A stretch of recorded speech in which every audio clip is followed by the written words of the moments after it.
Hey guys, it's Rosie. Nasubukan niyo na ba ang tokwa sisig? Tara, lutuin natin. Gagamit lang ako dito ng sibuyas, siling haba, diced and fried tokwa, at ang pinaka-sauce ng sisig natin. Gagamit din ako ng lemon at mantikilya.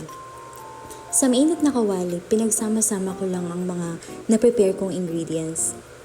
Ang kaibahan lang siguro ng recipe na to ay ang sauce. Bukod kasi sa mayo, oyster sauce, liquid seasoning, salt, and pepper, nilagyan ko din ito ng konting sugar, sesame oil, at gumamit nga rin ako ng lemon imbis na kalamansi. Mas gusto ko kasi yung acidity ng lemon. So hinalo ko lang maigi para well incorporated lahat ng ingredients. Ayan, nilalagay ko na nga ang sauce. Kung mapapansin nyo, nahulog pa nga ang shansi ko dyan, kaya hinugasan ko muna. Siyempre hindi ko na pinakita. Hinalo ko lang ulit lahat ng ingredients, kasama na yung tokwa, yung siling haba, at ang sibuyas. Pati na rin ang sauce. Ayan, nilalagay ko na yung lemon. 1/3 nga lang pala ang lemon na ginamit ko dyan.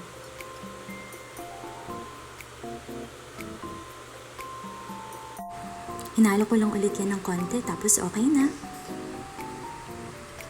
Ayan, tapos na ang ating tokwa sisig. Before serving, nalagyan ko lang yan ng fried garlic and sliced lemon for garnish. Kita niyo naman, nakakatakam talaga. Mapapa-extra rice ka sa sarap. Tara, kain tayo. Thank you for watching. See you on my next vlog.